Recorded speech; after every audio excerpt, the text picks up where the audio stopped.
اپنی من مانی اور اپنی خواہش نفس کو ہی دین قرار دے دیا جائے اور کہا جائے کہ جی دین میں کوئی جبر نہیں ہے، دین میں کوئی سختی نہیں ہے، جو دل میں آئے من میں آئے وہ کر گزرو، تو پھر یہ دین تو نہ ہوا، یہ تو اپنی خواہشات کی تماشا گاہ ہوئی کہ جس کے من میں جو آئے وہ کر گزرے۔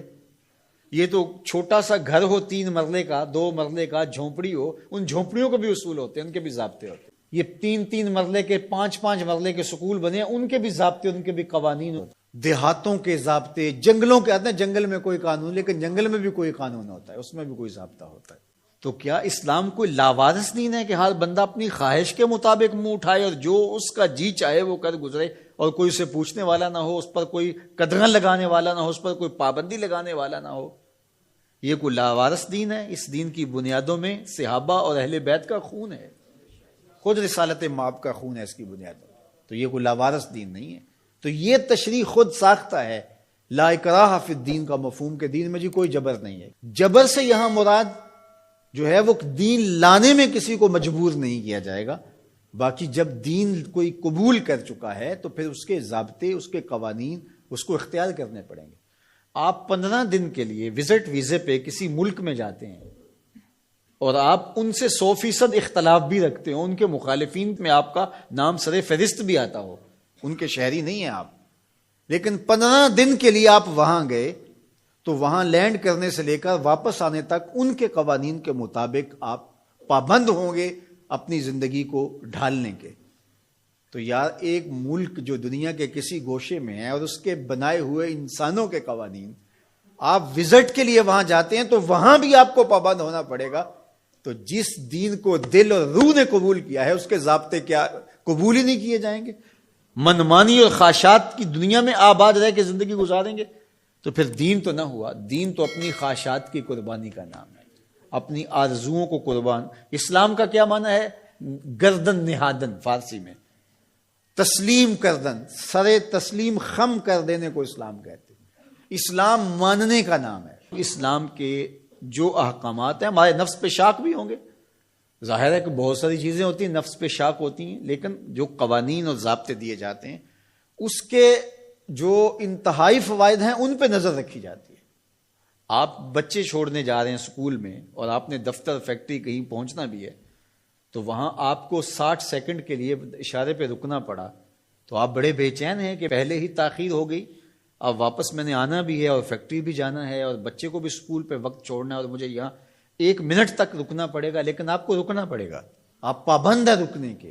جنہوں نے یہ قانون و ضابطہ بنایا ہے وہ جانتے ہیں اگر ایسا نہ کیا جائے تو پھر یہ ٹکراؤ ہو، یہ تو اب 1 منٹ تاخیر سے پہنچیں گے، پھر یہ پہنچ نہیں پائیں گے، یہ یہاں سیدھا ہاسپٹل پہنچیں گے۔ اس لیے انہوں نے قانون بنایا ہی اس لیے ہے تمہارے فائدے کے لیے۔ تو شاک تو ہے نفس کے اوپر، لیکن تمہاری زندگی کی حفاظت کا ضامن ہے یہ قانون۔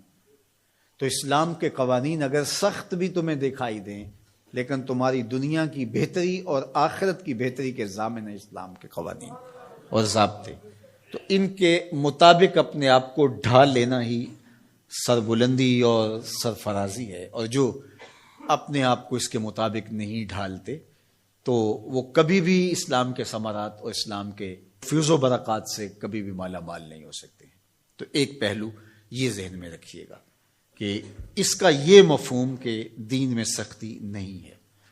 باقی اس کا یہ مطلب ہی نہیں ہے کہ دین کو لوگوں تک پہنچانے کے لیے آپ کے اندر تڑپ ہی موجود نہ ہو کہ ٹھیک ہے اسلام ایک سچا دین ہے، جو مرضی قبول کر لے، جو مرضی نہ قبول کرے۔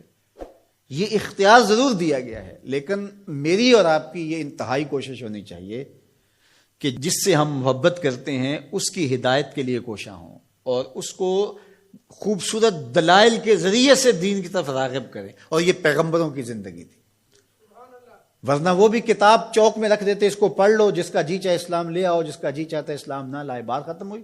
یا ایک مرتبہ کسی مجمع میں اعلان کر دیتے کافی، لیکن ایسا نہیں ہوتا، انہوں نے اپنی زندگیاں لگا دی، لوگوں کے سخت رویوں کے باوجود اپنی زندگیاں لگا دی۔ تو ہماری تو یہ عرض ہونی چاہیے پوری کائنات گیتی حضور کے گائے، ہماری یہ تمنا ہونی چاہیے، ہماری یہ عرض ہونی چاہیے۔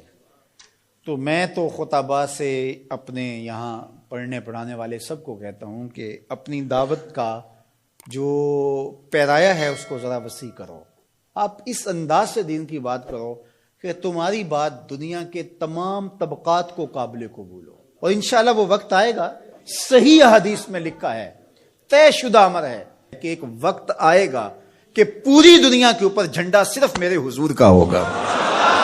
پوری دنیا کے اوپر ہم نہ دیکھ سکے تو ہماری نسلیں ضرور دیکھیں گی انشاءاللہ. اور وہ وقت آ کے رہے گا اور وہ شانیں ظہور پذیر ہوں گی اور گلی گلی حضور کے نام کا چراغاں ہوگا اور حضور کی عظمتوں کے پھریرے لہرائیں گے.